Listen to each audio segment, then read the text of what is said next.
All right, so today we're going to dive into something pretty interesting, I think. The Yeah. kind of increasing electricity demands of AI, Mm-hmm. artificial intelligence, Mm-hmm. and how one energy company in particular, Okay. Chevron, is looking to capitalize on this. Interesting. We're going to be basing this whole deep dive on just one source, but it's a really good one. Right. An article from the Motley Fool Okay. called Powering the AI Revolution, How Chevron Plans to Profit from Surging Electricity Demand.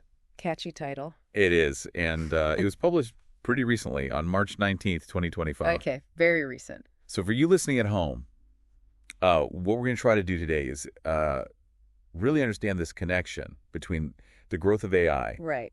and just this massive need for more and more power. Yeah. And then we're going to look at Chevron's strategic response to this whole thing. Sounds good. So right off the bat, I think one of the most fascinating things that jumps out from this article is just the sheer amount of energy that AI needs, Absolutely. like to function. Yeah. The article really stresses that the computing power behind artificial intelligence is huge. Yeah. It's just immense. So think about those data centers Right. packed with processors all running 24/7. Yeah. They're already using a ton of electricity as it is. Yeah. But AI, it's like it takes those demands and just multiplies them. Yeah. And there's this comparison in the article that really brought it home for me. Okay. It says that one single query to an AI chatbot, Yeah. like the kind you might use for research or even just like writing something, Yeah. it can use up to 10 times more energy than a regular Google search. Wow. 10 times. That's a lot. That really kind of puts it into perspective, right? It does. Yeah. You think about just how much we use Google already. Right, exactly. And then to think that AI is 10 times that, it's a significant difference. And then when you multiply that by, the billions of these AI interactions happening every single day Right. across, tons of different platforms, Yeah. it's kind of mind-boggling how much energy we're talking about. It really is. And, it's not just the individual requests either. Right. The data centers themselves have incredibly high power density. Oh, yeah. The article mentions that they need 50 times more power per square foot Yeah. than a regular office building. It's crazy. That's insane. Like that concentration of energy demand Yeah. in one place, you can see how this is It's a wild. logistical challenge, Yeah. but also like a huge opportunity. Oh, absolutely. For energy providers. Yeah. This is like a whole new market opening up. Exactly. Yeah. And this isn't just some small isolated thing either. No. This Motley Fool article brings up a pretty major forecast from IHS, Okay. and they are projecting a 55% increase in U.S. power demand over the next 20 years. Wow. That's a lot That is huge. of energy consumption. Yeah. A 55% surge in just 20 years. That's a big jump. It is. Yeah. And what's even more striking is the pace of that growth. Okay.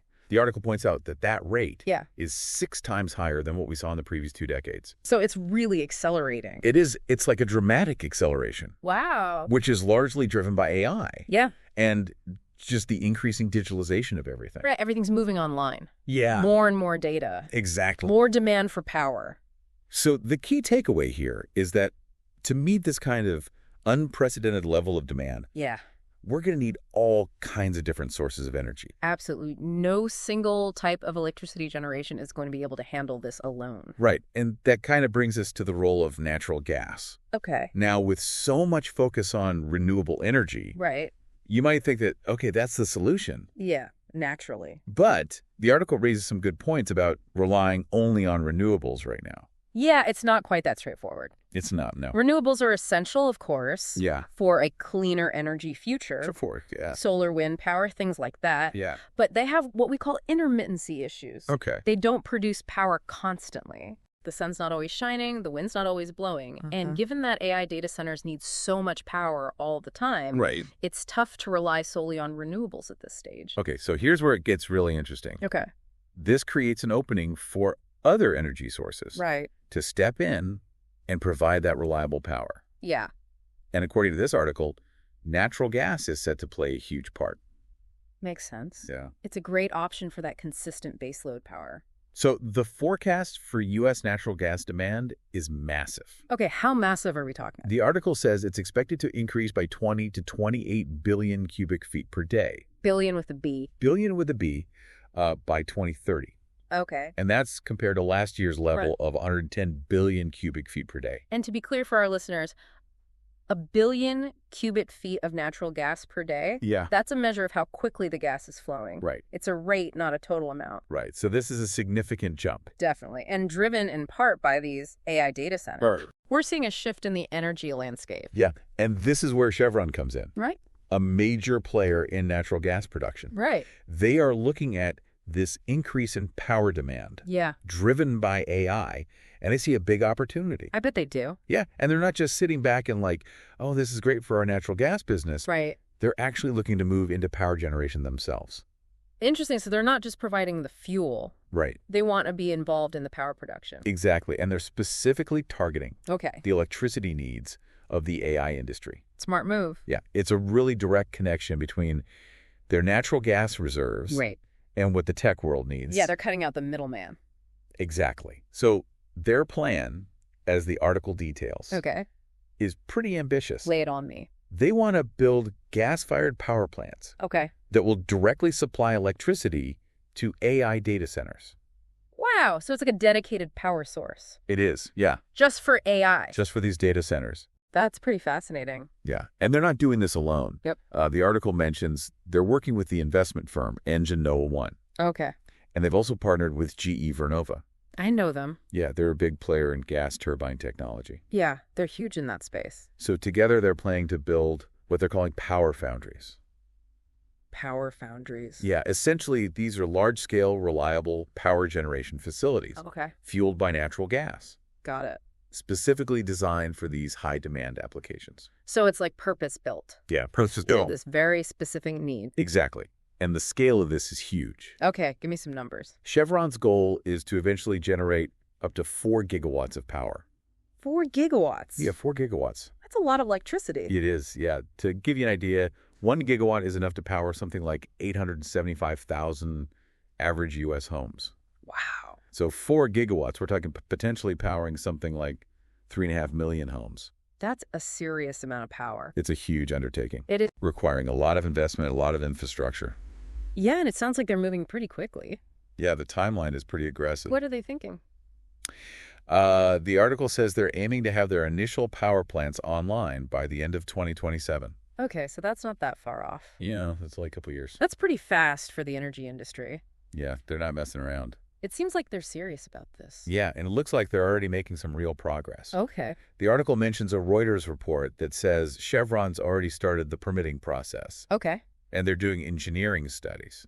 So they're laying the groundwork. Yeah, they're looking at potential sites for these power generation facilities, Right. and they want to locate them close to the data centers. Makes sense. Minimize transmission losses. Exactly. So it's not just a plan on paper. They're actively working on this. So they're putting their money where their mouth is. Exactly. And there's a quote from Daniel Droogs. Okay. He's Chevron's vice president of power solutions. Big title. Yeah. And he says, the customer interest is high. So there's a real demand for this. Yeah. The AI industry is really looking for reliable power sources. Yeah. Makes sense. They need a lot of it. Exactly. And Chevron's not just looking way off into the future. Okay. They have a more immediate target. All right. They're aiming for about 1 gigawatt of power generation capacity Okay. to be online by 2027 or 2028. So that's like their first phase Exactly. of this bigger plan. Yeah, that's a pretty big first step. It is. Yeah. So let's talk about the benefits for Chevron. This isn't just about meeting demand, right? Right. There are some real opportunities here for them as a company. Yeah, the article points out that by generating power directly for these data centers, Yeah. Chevron can create a more stable stream of earnings. Okay, I see where you're going with this. Yeah, instead of just selling natural gas, Right. which can go up and down in price. Volatile market. Yeah, they're essentially selling a service. Right. Reliable electricity. Consistent income. Yeah, exactly. So this direct power generation, Yeah. it's like a hedge against the volatility of natural gas prices. Smart. Yeah, and it creates a more secure and growing market for their natural gas. So it's a win-win. It really is. They get stable income and a guaranteed buyer for their product. Exactly. And it's worth mentioning that they're also thinking about the environmental impact. Oh, okay, good, because that's important. Yeah, the article says they're exploring carbon capture and storage technologies Interesting. for these power plants. So trying to reduce emissions. Exactly. Mm. And there's also the possibility of integrating renewable energy sources Oh, okay. alongside these gas-fired plants. So a more mixed approach. Yeah, maybe the future. Yeah, a hybrid system. Yeah, so they're not ignoring the sustainability aspect. That's good to hear. Yeah, so overall, what's the big takeaway here with Chevron? Well, I think it shows how a major energy company is adapting to the changing landscape. Yeah. This AI revolution is driving huge changes in energy consumption. And Chevron is being proactive in meeting that demand, Yeah. which could put them in a really good position. Yeah. They're not just sticking with the old way of doing things. No, they're evolving. Yeah. And the fact that they want to start producing power in just a few years Right. shows that they're serious. It's not just talk. No, they're taking action. Yeah. And this could have a real impact on their earnings. Absolutely. Potentially a stable and growing source of income. Yeah, for the next decade. It's a good example of how tech is reshaping even established industries like energy. So to sum it all up, the fast growth of AI is creating a huge demand for electricity. Massive demand. Yeah. And companies like Chevron, Right. traditionally known for oil and gas, Yeah. they're shifting gears. To capitalize on this new market. Exactly. They're investing in natural gas power generation. Specifically for these data centers. Yeah, so it's a really interesting example of how technology is changing the energy sector. It really is, and it makes you wonder, Yeah. what other industries are going to have to transform to keep up with this AI revolution? Yeah. What other big changes are we going to see? It's something to think about. It is. That's for sure. Definitely food for thought. Absolutely. All right, well, that's our deep dive for today. Thanks for listening, everyone. Thanks for tuning in. We'll see you next time.